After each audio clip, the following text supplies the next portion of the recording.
Well, that is it then for GCL round 1. 17 teams have jumped.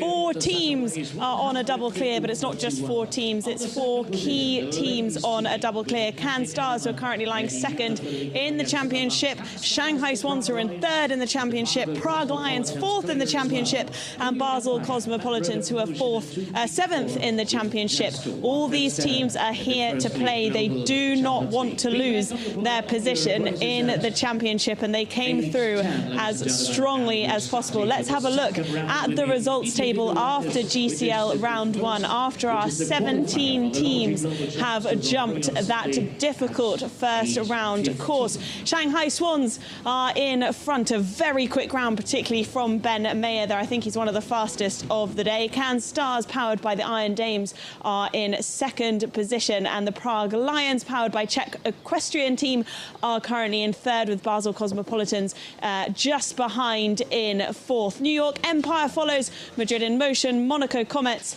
Valkenswaard United, who really need a good weekend to stay in that top position, and Scandinavian Vikings, who are currently in ninth, and a wonderful round from Scandinavian Vikings as well, just 1 fence down from Lara. If we look at 10th then, Riesenbeck International, powered by Horse Gym, they would have wanted a better start, but anything can happen in round 2. The Paris Panthers, actually, for them, a really, really good round. Just 2 fences coming down. The Rome Gladiators on 12, and then we head down to the bottom with Mexico Amigos.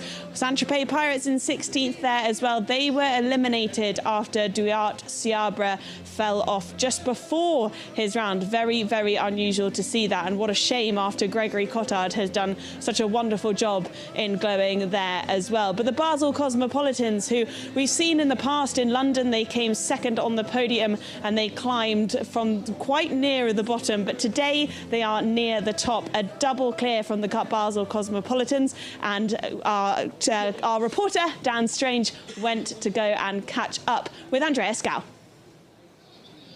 Andreas, Basel Cosmopolitans really hitting the high notes here in Vienna today. How pleased are you with how the team went there in round 1? No, of course, very happy on the double clear round. It's all the season we struggled a little bit with the first rounds, stupid mistakes. So I think basically the first time we have a double clear in the first round, so very happy with that. You seem to have sparked something. There's an array of clear rounds suddenly after yours. Billy Matador's first clear in the GCL this season. Your horses as a team really are starting to fire. Yeah, exactly. I mean, he's a solid horse, and he did a good job for me today. And again, the few we touched stayed up today, so very happy with that. Jana jumped a beautiful round. It's a rather new horse for her. It's my old horse, so very happy to have him in the team, and he jumped amazing. Of course, New York wasn't really the best leg for Basel Cosmopolitans. You've still got this outside chance of getting in the top 4. Now let's look at round 2. What changes? How do Basel make sure you get the best points total from Vienna? I think hopefully we will be strong against second round. Napoli is in a good shape. Dorette is always in a good shape. Jana doesn't make any mistakes. So I hope tonight is our night. Thanks, Andreas. Well done. Thank you. Well, as Andreas said, it's good to have one of his old horses, I know, in the team with Jana Vargas, and what a fabulous round that she did as well. And as Andreas said as well, a first time clear for Billy Matador in the team. They will be thrilled going in to round 2. Hopefully they can deliver again. Another team which we knew would be strong today, Tom, our commentator, mentioned this a little earlier on, are the Shanghai Swans, with Ben Mayer and Max Kuhner coming in for round 1. You can't get much better than bringing in Ben Mayer and Max Kuhner into round 1. Ben Mayer did a fantastic, very, very fast clear as well with Ginger Blue, his mare, and then Max Kuhner came in for another clear, and Dan caught up with him a little earlier on. Max, perfect start for Shanghai Swans. Going clear is the name of the game, and you did just that. Just summarise how you felt tonight went so far. I feel a bit wet. But the rest is great to be here in front of this fantastic castle, and great atmosphere, also a full-sold stadium, and people are cheering, so that's really great. Yeah, Ben had a fantastic round. His horse Ginger Blue is anyway good if he speeds her a little bit. and so he went first, and everything went perfect for him. So I did a little bit the secure version to stay clear for the team, and yeah, all good. How awe-inspiring is it to watch Ben Mayer go and do that? Because he made it look so easy, and as you said, it gave you that confidence and the time as well then. Yeah, exactly. Of course, also as a team, you should look a little bit on the time, especially you should not produce time faults, which is also can easily happen. But yeah, it's you. When you do this some years, you know a little bit to play the role. And okay, if Ben, if the first rider wouldn't have a great result, I would go a little bit more faster and look also for an individual result. But if Ben had such a good round now, I only look for the team result, nothing else. So this is now absolute priority, and then I ride for the team result, a bit more like a Nations Cup round than a Table A class. With riding at home, obviously Shanghai Swans aren't at home, but you are at home. Just talk about the atmosphere for a moment. I will let you get in from the rain in a minute's time, but it must be just delightful to hear this crowd, especially going clear as well. Exactly. One thing is being on a great show like that, but the other thing is that it's in Austria, for me especially. And the next thing is that how much attention this event takes here in Vienna. I mean, of course, we have a fantastic place, but also like the crowd, I heard it's sold out since many days, maybe even weeks, so no places to get anymore, and people are cheering, and that gives me a lot of hope also for this country, because we need some more strengths in the country, especially we need horsepower, and horsepower always needs owners, and we need a good view about our sport in this country. Max, go and get dry. Thank you. Well, it's great to hear Max Kühne there chatting not only about his round today and his priority to the team now, but also about the preparation of this fantastic venue and the ground as well. And obviously being a local rider, you can hear the atmosphere change when one of the local riders comes in to this arena, and brilliant for the crowd that they did so well as well. We look at Paris Panthers though, a team that are currently in the danger zone, as I like to call it, in 17th position, but actually they performed very well today, just one down each. They've been working incredibly hard all season. They've been bringing new horses through as well, trying to prepare them as they go through, and Dan caught up a little earlier on with Celine. Celine, a difficult evening in general across the first round of this GCL here in Vienna, but for Paris Panthers, the bottom team, you actually had a really strong start. Yeah, it was not bad. I need to say it could be better with a clear round, but one down was a small touch. Okay, I was a bit lucky in some other fancies, but my horse was maybe a little bit tired today. He was in New York last week, so 2 weeks in a row like this, the airplane and everything. But I think he did very good. He gave his heart for me, so I'm quite happy for this round. Analyse the course out there, because it doesn't look like a simple track's been set.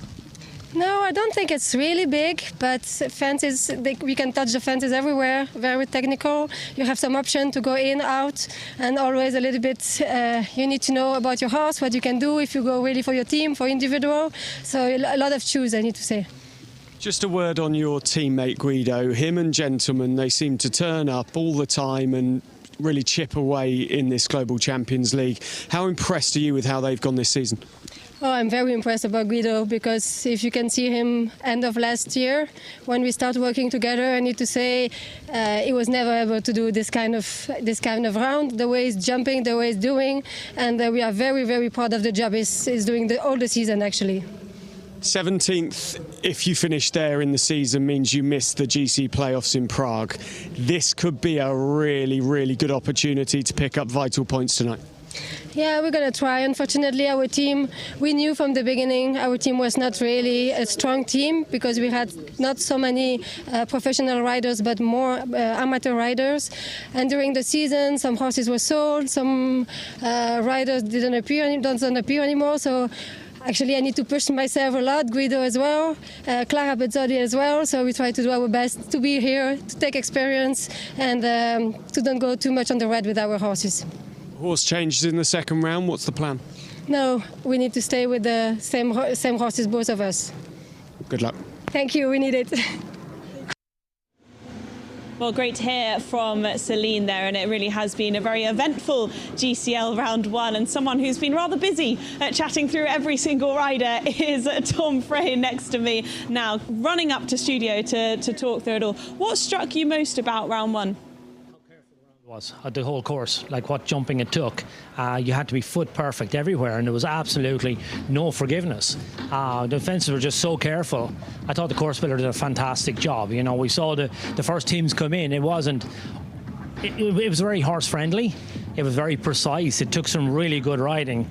The distances were very, there was nothing overly challenging. The first ride early was very rideable, but it was so subtle all the way through. And then he invited the riders to get a bit braver as they went on, and those that did, that took the chance, some of them were punished and some of them were rewarded. So it's been a fantastic competition. I'm kind of trying to reflect on it. It's all just happened so quickly, to be fair. But the cream came to the top. To be fair, you really have to admire those. Anybody who's jumped a clear round out there this afternoon has done a good job. The weather didn't help, but amazing how those athletes just put it behind them. We can see it on the telly, and we're here beside it. And it was proper raining for some of them, but they didn't budge. They just stuck to the job, and they really put on sterling performances. Yeah, and it definitely doesn't dampen our spirits as well, because I have to say, when you're talking about some of those distances and how careful you have to be, that rollback to fence 9 A and B, the double, really caught a few people out there. I mean, Scott Brash, we'll watch it a little bit later, but he took a real chance there, and it paid off for him, but it didn't pay off for everyone. No, the course builder was very good there, what I think. I think it was really good course building. He gave you an option. He invited you, if you wanted to be brave, you could roll up and have a proper cut at it. And we see here with Scott, because he knows how good this mare is. This is near the end of the round, to be fair. But you can see his mare is so light on her feet. She's so clever and she's so quick that he could take the chance. You can see even there to the last, who he's come up the inside, jumped out on a phenomenal angle. And that's why he just got his nose so far in front. But here you can look how high that mare goes. We've seen her all through the season, jumping at the highest level, and she's just an extraordinary athlete. And the man is world class. Yeah, and I think what people forget, she's only 10 years old. It's extraordinary what I think I mentioned that twice in the commentary, because it just stands out. She's only 10. Like, she's only going to get better. She's getting more experience. She's so clever. She's so light on her feet. She's so powerful. She has all the attributes you want for a superstar. And I think also, in terms of the partnership growing as well, she's only 10 years old, but to have the confidence to do the rollback that he did and to push her in round one like he did, I mean, give it another 2-3 years' time, they're going to be unstoppable.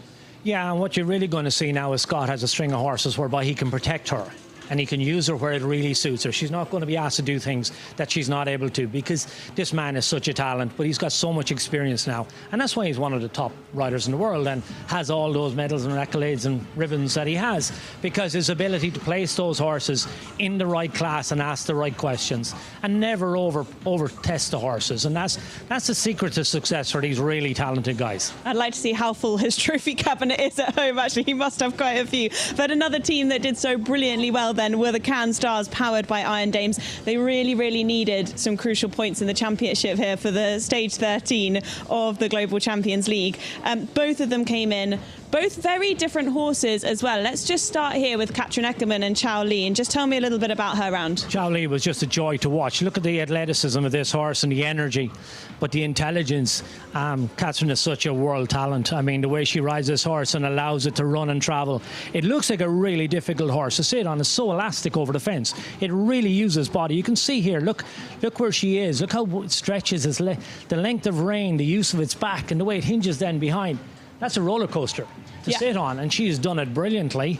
And then we have a totally opposite one here, who's much slower and a really scopy jump. This is a horse, actually. This is an Irish-bred horse bred at home in Ireland and produced by the Connors family. It's by Royal Fountain. I have a couple of those at home. It's a really big, powerful jumper, big-bodied horse. Not so much on the technique. If in doubt, just go high, just use scope.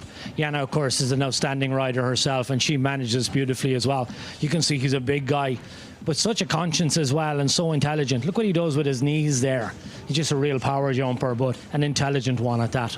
Yeah, I mean, so intelligent and very young again, just a 9-year-old. And I love seeing the two different horses come in. Chowley, who's very quick, very athletic, eats up those fences, versus Iron Dame's Just a Dream, who's got so much scope, but just takes a little bit more time over those fences as well. Yeah, a little bit slower across the ground, a little bit slower in the air. You know, different horses for different arenas, but you can see the talent of the riders. You know, the course builder sets out the course for everybody, so they have a different job to do. Down the combination, Jana really has to slow that horse up and create the space, find the time that she needs for the horse to use his feet. And then, of course, Catherine's horse is so light on his feet, it's a different job. But then she has to be conscious on the other distances that she gets up there and doesn't get too close to the fences either. There's so many challenges going on. It's been a brilliant first competition. I can't wait to see what the course builder does in the second round. I know, it's hard to believe we've got another whole round to go, because anything can change. But let's just take a look and pretend that if after we just had round one, if we only had round one, what would the championship standings look like now? If we ignored round two, let's see where we are now. And that is the big story, because if after round one, if we just stopped now and we didn't carry on with round two, Can Stars, powered by the Iron Dames, would overtake Valkenswaard United. So their double clear today was so important. Of course, anything can change in round two. We're not going to stop round two. We're not going to pretend it's not there, because it is. But everything has changed. Valkenswaard United has gone down into second position. It is all to play for. And as I said, those top 4 teams have come to play today, particularly Can Stars, Shanghai Swans and Prague Lions, who all went double clear. But it's a new course into the round two. It's a new difficult situation to have to deal with as well. And if we just look at the second last bit of the virtual rankings, Rome Gladiators will go down, and Monaco Comets, powered by Iron Dames, will also go up. So a great day for the Iron Dames, all on the up today. The Paris Panthers will still stay in that 17th position, with Doha Falcons just above them at all as well. It's not over yet, though. Of course, we have the Global Champions League round 2 to enjoy. We will be back for Global Champions League round 2 in just over 35 minutes' time. We hope you can come and enjoy it again, and come join us for the pre-show in just over 30 minutes' time. The best in show jumping arrive in Vienna at the iconic Schönbrunn Palace. Austria's vibrant capital sets the stage for an unforgettable display of skill and precision.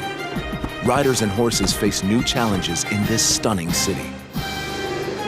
Every jump, every decision is a step closer to glory. The battle for victory continues here. Experience the Longines